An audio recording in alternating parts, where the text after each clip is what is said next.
행로 1장 1절. 강씨는 상고 신농씨로부터 시작되고 성으로서는 원시성이로다. 우리나라에 건너온 시조는 이식이니 중국 광동 강씨보에 공좌 태조 이정천하 후 양제찬이 공이 퇴하라 시조께서 태조를 도와 천하를 평정하신 뒤에 양제가 왕위를 찬탈하자 공께서는 이에 시골로 물러나셨다라고 기록되어 있고, 또 우리나라 숙종을충년보 즉 숙종을충년 1685년의 연보에 수벌 고구려시 공의병마원수 지살수이 지수장난 잉유불발라 수나라가 고구려를 정벌할 때 시조께서 병마원수가 되어 살수에 이르렀는데 수나라가 장차 어지러워질 것을 아시고 그대로 머물러 돌아가지 않으셨다의 기록이 있는 바와 같이 진주 강씨는 중국 수양제 때 우리나라에 건너오니라. 시조 이식으로부터 30대 자손 세이가 고부로 낙향한 후 6대 진창, 우창, 응창 3형제도 이곳에 살았도다. 2절. 이곳은 예로부터 복례산, 영주산, 일명 신선봉, 방장산의 세 산이 삼신산으로 불려 오던 곳이로다. 3절. 방장산으로부터 내려오는 산줄기에 망제봉과 영주산이 우뚝 솟으니 그 뒷기슬과 함께 선인포전을 이룩하고 있도다. 망제봉의 산줄기가 기복연면하여 시루산을 이룩하였도다. 4절. 이 시루산 동쪽들에 갱망리커왕리가 있고 그 산 남쪽으로 뻗은 등등 판제 너머로 연촌, 강동, 배장골, 시목동, 유왕골, 필동 등이 있으며 그 앞들이 기름들이오. 그리고 이들의 북쪽에 있는 산줄기가 뻗친 앞들에 덕천 사거리 마을이 있고 여기서 이평에 이르는 고갯길을 넘으면 부정리가 있고 그 옆 골짜기가 쪽박골이로다. 5절. 갱망리의 강씨 종가인 진창 어른부터 6대에 이르렀을 때 상제께서 탄강하셨으니 상제의 성은 강씨요 존이는 일순이고 차암은 사옥이시고 존호는 증산이시니라. 때는 신민년 9월 19일인 즉 2조 고종 8년이며 단기로서는 4204년이고 서기로는 1871년 11월 1일이로다. 6절. 그리고 그 탄강하신 마을을 손바래기라고 부르며 당시의 전라도 고북은 우덕면 갯망이라고 부르더니 지금은 정읍군 덕천면 심월리 세터로 고쳐 부르도다. 7절. 갯망리는 상제께서 탄강하시기 이전에는 선망이라 하더니 후에는 갯망이라 하고 상제께서 화천하신 뒤로는 진월리로 고쳐 부르고 오늘에 이르도다. 8절. 부친의 휘는 문해이며 자는 흥주이고 그는 범상에 우렁찬 음성을 가진 분으로서 그의 위엄은 인근 사람만이 아니라 동학의 의병들에게까지 떨쳤도다. 9절. 모치는 권씨이며 휘는 양덕이니 이평면 서살리에 근친 가서 계시던 어느 날 꿈의 하늘이 남북으로 갈라지며 큰 불덩이가 몸을 덮으면서 천지가 밝아지는도다. 그 뒤에 태기가 있더니 10석 달 만에 상제께서 탄강하셨도다. 10절. 상제께서 탄강하실 때에 유달리 밝아지는 산실 잔시의 하늘로부터 두 선녀가 내려와서 아기 상제를 모시니 방 안은 이상한 향기로 가득 차고 밝은 기운이 온 집을 둘러싸고 하늘에 뻗쳐 있었도다. 11절. 상제께서는 어려서부터 성품이 원만하시고 관우하시며 남달리 총명하셔서 무사람들로부터 경대를 받으셨도다. 어리실 때부터 나무 심기를 즐기고 초목 하나 꺾지 아니하시고 지극히 작은 곤충도 해치지 않으실 만큼 호생의 덕이 두터우셨도다. 12절.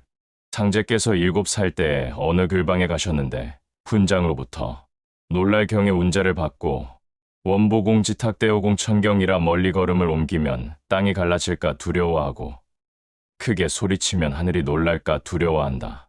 이라고 지으셨도다. 13절. 상제께서 글방에 다니실 때 훈장으로부터 들으신 것은 그 자리에서 깨우치시고 언제나 장원하셨도다. 하루는 이런 일이 있었도다. 훈장이 서동들의 부모의 미안함을 느껴 속으로 다음 서동에게 장원을 주려고 시험을 배웠으나 역시 상제께서 장원하셨던 바 이것은 상제께서 훈장의 속셈을 꿰뚫고 그로 하여금 문체와 글자를 분별치 못하게 하신 까닭이라고 하도다. 14절. 상제께서 13살 되시던 어느 날 모친께서 짜놓은 모시배를 파시려고 이웃사람 유덕안과 함께 정읍장에 가셨도다. 그는 볼일이 있어 가고 상제께서 잠시 다른 곳을 살피시는 사이에 옆에 놓았던 모시배가 없어진지라. 유덕안이 곧 돌아와서 상제와 함께 온 장판을 찾아 헤매었으나 날이 저물어 찾지를 못한지라. 상제께서 덕안의 귀가 권유를 물리치고 덕안에게 일러 돌려보내고 그 길로 다음 날이 고창 장날임을 아시고 고창에 행하셨도다. 호목전을 두루 살피시는데 마침 이르신 모시배를 팔러 나온 자가 있는지라. 상제께서 다시 그것을 찾아 파시고 집에 돌아오셨도다. 15절. 상제께서는 어렸을 때 남달리 장난을 즐기셨도다. 강연애와 강기회는 기골이 장대하고 기력이 출중하여 가끔 상제님과 힘자랑을 하였느니라. 상제께서는 돌로 만든 맷돌 밑자개 가운데 중쇠를 이에 물고 올리시니 주위에서 지켜보던 사람들은 놀란 억을 잃고 멍하니 보고만 있더라. 때로는 마당에 서서 발로 지붕 초마 끝을 차기도 하고 때로는 한 손으로 용마름을 지붕 위로 던지기도 하고 때로는 발 뒤꿈치와 두 팔을 땅에 대고 떠있는 몸으로 장정 10여 인으로 하여금 허리를 땅에 닿게 하였으나 장정들은 힘만 빠지고 상제의 허리는 흔들리지도 아니하니라. 어느 날 여럿이 상제와 장난하는데 상제께서 돌절구를 머리에 쓰고 상모를 돌리듯이 하시더라고. 김광무는 전하도다. 16절. 상제께서 여러 글방으로 자주 드나드실 때 글씨의 청을 받으시면 반드시 글줄 끝마다 한두 차츰 쓸 만한 빈 곳을 남기고 써 주셨도다. 17절. 상제께서 부친이 정읍의 박 부자로부터 수백 냥의 빚독촉에 걱정으로 세월을 지내는 것을 아시고 부친에게 50냥을 청하여 박 부자의 집으로 찾아가서 갚으시고 그의 사숙에 모인 악동들과 사귀셨도다. 이때 훈장이 학동에게 시를 짓게 하니 상제께서 청하셔서 나군성시라 운자를 두어 시를 완성하다 하시니 그 시격의 절묘의 훈장과 서동들이 크게 논란이라. 박 부자도 심히 기이하게 여겨 집에 머물러 그 자질들과 함께 글 읽기를 청하는지라. 상제께서는 마지못해 며칠 머물다가 부친의 빚을 걱정하시니 그는 이에 감동되어 증서를 불사르고 채권을 탕감하였도다. 18절. 상제께서 정해년 어느 날 외가에 행하셨도다. 어떤 술주정꾼이 까닭없이 상제께 욕설을 퍼붓도다. 그러나 상제께서 아무 대항도 하지 아니하시니 난데없이 큰 돌절구통이 떠와서 그의 머리 위를 덮어씌우니 그는 절구통 속에 갇혀 벗어나지 못하니 상제께서 몸을 돌리시고 다른 곳으로 가셨도다. 19절. 상제께서 송광사에 계실 때 중들이 상제를 무례하게 대함으로 상제께서 꾸짖으시기를 산속에 모여있는 이 요망한 무리들이 불법을 빙자하고 혹세무민하여 세간의 해독만 끼치고 있는 이 소굴을 뜯어버리리라 하시고 법당 기둥을 잡아당기시니 한 자나 물러나니 그제야 온 중들이 달려와서 백배 사죄하였도다. 그 뒤에 물러난 법당 기둥을 원상대로 회복하려고 여러 번 수리하였으되 그 기둥은 꼼짝하지 않더라고 전하는도다. 20절. 상제께서 가보년에 정남기의 집에 글방을 차리고 아우 영학과 이웃의 서동들을 모아서 그를 가르치시니 그 가르치심이 비범하여 모든 사람들로부터 칭송이 높았도다. 글방은 처남의 집이고 금국은 초처면 내주동에 있었도다. 21절.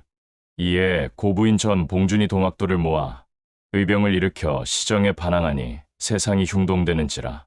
이때 금구인 김영렬이 상제의 성의를 듣고 찾아뵌 후 당시의 소란을 피하여 한적한 곳에 가서 함께 글 읽으시기를 청하므로 글방을 폐지하고 전죽은 우린면 동곡 뒷산에 있는 학서남으로 가셨으나 그곳도 번잡하기에 다른 곳으로 떠나셨던 바 그곳을 아는 사람이 한 사람도 없었도다.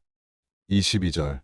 가보년 5월 어느 날 밤 상제께서 주무시고 계시는 중에 한 노인이 꿈에 나타나 나도 후천진인이라 천지연기와 세계대세를 비밀히 의논할 일이 있노라고 아뢰는도다. 23절. 전 봉준이 학정에 분개하여 동학도들을 모아 의병을 일으킨 후 더욱 세태는 흉동하여져 그들의 분노가 충천하여 그 기세는 날로 심해져가고 있었도다. 이때 상제께서 그 동학군들의 전도가 불리함을 아르시고 여름 어느 날 워르간비고 선우야둔도 욕장경기축 대설망궁도라 달빛 어두운 밤 기러기는 높이 날고 흉노의 선우는 밤에 달아나 도망친다. 가벼운 기병을 이끌고 추격하려 하나 큰 눈이 활과 칼을 뒤덮었다. 왜 그를 여러 사람에게 외워주시며 동학군이 눈이 내릴 시기에 이르러 실패할 것을 밝히시고 여러 사람에게 동학에 들지 말라고 권유하셨느니라. 과연 이에 겨울에 동학군이 관군에게 패멸되고 상제의 말씀을 조친 사람은 화를 면하였도다. 24절. 고부 지방의 유생들이 을미년 봄에 세상의 평정을 축하하는 뜻으로 두승산에서 시회를 열었을 때 상제께서 이에 참여하시니라. 이때 한 노인이 상제를 조용한 곳으로 청하여 모셔가더니 작은 책 한 권을 전하거늘 그 책을 통독하셨도다. 25절. 유생들은 세상이 평온하다고 하나 세도는 날로 어지러워졌도다. 상제께서 이때 비로소 광구천하하실 뜻을 두셨도다. 26절. 5월이 되어 상제께서 본댁을 떠나셨으나 가신 곳을 아는 사람이 아무도 없었도다. 그리하여 매우 염려하는 상제의 부친을 보고 유더가는 대신하여 상제를 찾으려고 의관을 갖추고 갱망이를 떠났도다. 그가 태인 강삼리에 이르렀을 때 관군은 의병 2사람을 잡고 덕안을 동학군으로 몰고 포박하여 전주 용머리 고개 임시 형장으로 끌고 가니라. 2사람이 먼저 차명되고 덕안의 차례가 되었을 찰나에 하늘이 캄캄하여지고 천둥치고 번개가 번쩍이며 비가 억수같이 쏟아지는지라. 관군들은 지레 겁을 먹고 도망하였으나 비바람은 그치지 않고 밤은 깊어 사방이 보이지 않아 덕안이 정신을 차리니 2사람의 시체만이 짙은 어둠 속에 뒹굴어 있었도다. 무서움에 쫓겨 그는 먼 곳에서 비치는 등불을 향하여 지친 몸을 이끌어가니 날이 새기 시작하니라. 등불은 간데온데 없는 산중이었도다. 그제서야 그는 정신을 차리고 포박을 풀고 재생의 기쁨을 안고 집에 돌아왔느니라. 그는 이 재생의 인도를 호랑이가 불빛을 비춰준 것으로 믿었도다. 얼마 후 상제께서 갱망리에 호련히 돌아오셨도다. 상제께서 덕원을 보시고 험한 시국에 위급한 환경을 당하여 고통이 많았도다 말씀하며 위로하시니 그는 더욱 자신의 재생을 상제의 덕화라고 굳게 믿으며 재생의 감격을 되새기니라. 당신은 가릴 사이 없이 마구 죽이는 판국이었도다. 27절. 상제께서 이민년 어느 날 김형렬과 함께 금산사 부근의 마을에 가서 계셨도다. 이 부근의 오동정에 살고 있던 김경환이란 사람이 기독교의 신약전서를 가지고 있었던 바 상제께서 어느 날 김형렬에게 신약전서 한 권을 구하게 하시니라. 그는 이르신 대로 그로부터 책을 빌려다 상제께 드렸더니 상제께서 그것을 불사르셨도다. 28절. 그 후 어느 날 형렬은 상제를 모시고 오동정을 찾아 음식을 대접하였도다. 이 자리에 경환이 찾아와서 빌려준 신약전서를 돌려달라고 말하기에 형렬이 우물쭈물하면서 딱한 표정만 짓고 앉아있노라니 상제께서 가름하시면서 곧 돌려주려고 말씀하시니라. 마침 이때 그곳을 한 부 장수가 지나가는지라. 상제께서 그를 불러들이고 음식을 권한 다음에 그 부 상자를 열어보이라고 청하시니 그가 분부에 조치니라. 상제께서 그대는 예수를 믿지 아니하니 이 책은 소용이 없을 터이므로 나에게 줄 수 없느냐고 물으시니 그는 음식 대접을 받은 터이어서 기꺼이 응하는지라. 상제께서 그 책을 경환에게 돌려주시니 거기에 있던 사람들이 모두 어리둥절하였도다. 29절. 상제의 신성하심이 하운동에도 알려졌도다. 이곳에 이 성경이란 자의 빅모가 살고 있었도다. 상제께서 주인을 찾고 그대의 아내가 49일 동안 정성을 들일 수 있느냐를 잘 상의하라 분부하시니라. 주인은 명을 받은 대로 아내와 상의하니 아내도 일찍부터 상제의 신성하심을 들은 바가 있어 굳게 결심하고 허락하니라. 상제께서 다시 주인에게 어김없는 다짐을 받게 하신 뒤에 공사를 보셨도다. 그 여인은 날마다 머리를 빗고 목욕제게한 뒤에 떡 한 시루씩 쪄서 공사일에 준비하니라. 이렇게 여러 날을 거듭하니 아내가 심히 괴로워하여 불평을 품었도다. 이날 한 집 나무를 다 떼어도 떡이 익지 않아 아내가 매우 당황하여 어찌할 바를 모르고 있노라니 상제께서 주인을 불러 그대 아내는 성심이 풀려서 떡이 익지 않아 매우 걱정하고 있으니 내 앞에 와서 사과하게 하라. 나는 용서하고자 하나 신명들이 듣지 아니하는도다고 이르시니라. 주인이 아내에게 이 분부를 전하니 아내가 깜짝 놀라면서 사랑방에 나와 상제께 사과하고 부엌에 들어가서 시루를 열어보니 떡이 잘 익어 있었도다. 부인은 이로부터 한결같이 정성을 들여 49일을 마치니 상제께서 친히 부엌에 들어가셔서 그 정성을 치하하심으로 부인은 정성의 부족을 송구히 여기니 상제께서 부인을 위로하고 그대의 성심이 신명에게 사무쳤으니 오색 채운이 달을 끼고 있는 그 증거를 보라고 하셨도다. 30절. 상제께서 정읍으로부터 진펄이나 논이나 가리지 않고 질러오셨도다. 이것을 보고 류연을한 동리 사람이 길을 버려두고 그렇게 옷이나이까라고 말하니 상제께서 나는 일을 하느라고 바쁘건만 하시며 그대로 가시니라. 이 일로부터 수년이 지난 후에 그가 측량기사가 되어 신장로를 측정하게 되었는데 그 측량이 바로 상제께서 함부로 걸어가신 선이되니라. 지금 덕천 사거리에서 정읍을 잇는 신장로가 바로 그 길이로다. 31절. 김형렬은 상제를 모시고 있던 어느 날 상제께 진묵의 예시를 아뢰었도다. 전주부 중에 한 가난한 아전이 진묵과 친한 사이로서 하루는 진묵에게 가난을 벗어나는 방법을 물으니 진묵이 사옥소리가 되라고 일러주니 아전은 이는 적은 직책이라 얻기가 쉬운 것이라고 말하고 자리를 떠났으나 그 후에 아전은 옥리가 되어 당시에 갇힌 관내의 부호들을 극력으로 보살펴 주었나이다. 그들은 크게 감동하여 추록한 후에 옥리에게 물자로서 보답하였다 하나이다. 그리고 진묵은 밤마다 북두칠성을 하나씩 그 빛을 가두어 사람들에게 보이지 않게 하여 7일 만에 모두 숨겨버렸다 하나이다. 태사관이 이변은 하늘이 재앙을 내리시미니 천하의 대사령을 내리시어 옥문을 열고 천의에 순종하사이다 하고 조정에 아뢰오니 조정은 그것이 옳음을 알고 대사령을 내렸다 하나이다. 이 말을 상제께서 들으시고 말씀하시기를 진실로 그러하였으라. 내가 이를 본받아 한 달 동안 칠성을 숨겨서 세상 사람들의 발견을 시험하리라 하시고 그날 밤부터 한 달 동안 칠성을 다 숨기시니 세상에서 칠성을 발견하는 자가 없었도다. 32절. 상제께 김형렬이 고대의 명의는 지나가는 말로 사람을 가르치고 정확하게 일러주는 일이 없다고 하나이다고 여쭈니 상제께서 신뢰를 들어 말하라고 하시므로 그는 율곡이 이순신에게는 두릴 천독을 이르고 이항복에게는 슬프지 않는 울음에 고춧가루를 싼 수건이 좋으라고 일러주었을 뿐이고 임란에 쓰일 일을 이르지 아니하였나이다고 아뢰니라. 그의 말을 듣고 상제께서 그러하리라. 그런 영재가 있으면 나도 가르치리라고 말씀하셨도다. 33절. 상제께서 일진회가 발족되던 때부터 관을 버리시고 삿갓을 쓰고 다니시며 속옷을 검은 것을 외의를 흰 것으로 지어 입으셨도다. 저 일진회가 검은 옷을 입었으니 나도 검은 옷을 입노라 말씀하시고 문 밖에 나오셔서 하늘을 가리켜 말씀하시기를 구름에 아니 검고 밖이 흰 것은 나를 모형한 것이니라. 34절.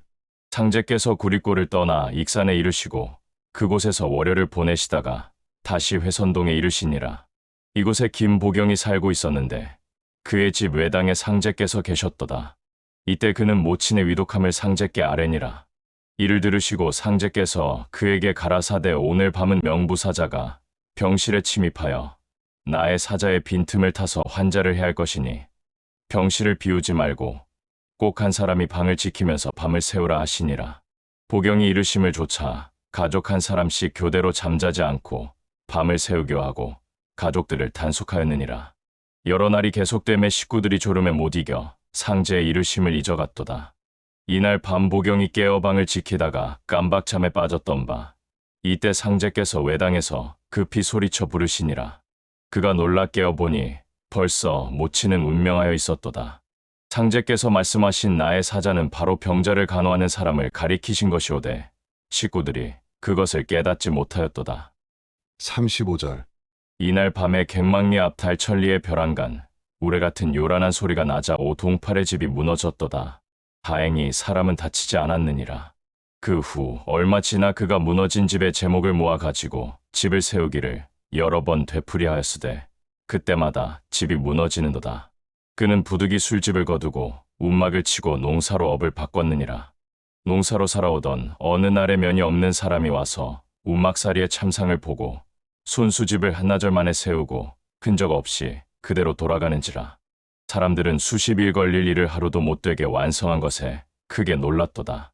사람들은 이것이 상제께서 측은히 여기사 신장을 보내신 덕이라 믿고 더욱 상제를 좇는도다. 36절. 김형렬은 겨울의 추위 속에서도 상제를 모시고 있었도다.